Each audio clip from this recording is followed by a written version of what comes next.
Naibalik na po sa Pilipinas si dating Negros Oriental 3rd District Representative Arnie Teves. Mula Timor-Leste, lumapag ang aircraft ng Philippine Air Force sa Davao City at umalis doon pasado alas 8 ngayong gabi. Anumang oras, inaasahang darating na ito sa Villamor Air Base. Ay kay Pangulong Bongbong Marcos, panahon na raw para harapin ni Teves ang kanyang kaso.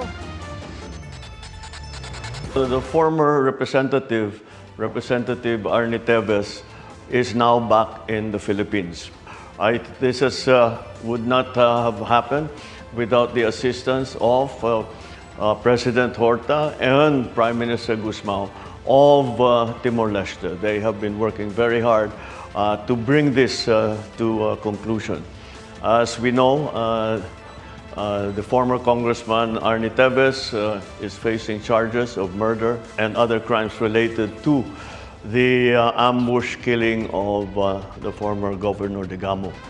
We would like also to assure all our citizens that such lawlessness will not go unpunished, and it is now time for Arnie Teves to face justice.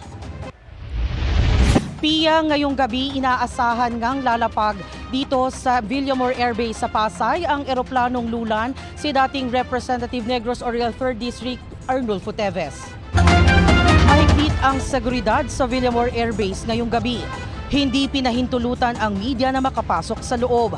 Tanging sa buka na lang malapit sa Gate 5 nakapwesto ang media na nag-aabang sa pagdating ng dating mambabatas. Alas 9 ng gabi nang dumating ang mga sasakyan ng taga-NBI na susundo kay Teves. Pagkababa ng eroplano, isa sa ilalim si Teves sa standard booking procedures ng National Bureau of Investigation. Kabilang dito ang pagkuha ng mugshots, fingerprinting at medical check-up para matukoy ang kanyang kondisyon bago siya ilipat sa isang detention facility. Pagkatapos ng lahat ng proseso sa NBI, ihaharap si Teves sa Manila Regional Trial Court sa susunod na pagdinig kung saan babasahan siya ng sakdal. Sa isang pahayag, sinabi ng Department of Interior and Local Government na ang pagkakaaresto kay Teves ay pagpapakita ng determinasyon ng law enforcement agency ng Pilipinas para panagutin ang mga nagtatangkang takasan ng hustisya. Malinaw daw ang mensahe ng gobyerno, walang sino man ang makakaligtas sa batas. Pinasalamatan din ng DILG ang Ministry of the Interior ng Timor-Leste, isang patunay na kahalagahan ng international cooperation sa paghabol sa mga kriminal. Dumating din ngayong gabi sa Villamor Air Base ang legal counsel na si Attorney Ferdito Pasio. Aniya, naniniwala ang kampo nila na parte ito ng harassment ng gobyerno sa kanila dahil sa kapalpakan umano ng administrasyon. Matapos maaresto si Teves, nagkaroon lang daw siya ng maiksing pag-uusap. Ang sabi ni Teves kay Topacio, pagdating sa Pilipinas, ang abogado na raw ang bahala. Kami naman pong nasa defense team niya ay handa naman po kami na siya ay depensahan. Sapagkat bagamat 2 taon na siya ay nasa Dili sa Timor-Leste, hindi naman po kami nagpapahinga rito. Pia, ilang minuto mula ngayon, inaasahang palapag na nga ang eroplanong sinasakyan ng dating mambabatas. Mula rito sa Pasay para sa GMA Integrated News, ako si Jamie Santos, ang inyong saksi. Nakaposa sa mga kamay at nakatanikala ang mga paa ng pinatalsik na si Negros Oriental 3rd District Representative Arnie Teves nang ilabas sa media kanina sa Timor-Leste. Napaliligiran siya ng Timorese authorities. Pasado 1:00 ng hapon doon ay opisyal nang inilipat ang kanyang kustodiya sa composite team ng Department of Justice, National Bureau of Investigation at Bureau of Immigration. Hindi mo nila ako by force. Wala naman akong problema kung mapauwi ako basta lang. Tama lang. They were under arrest by virtue of the warrant of arrest issued by Manila Court on September 2023 for 10 counts of murder.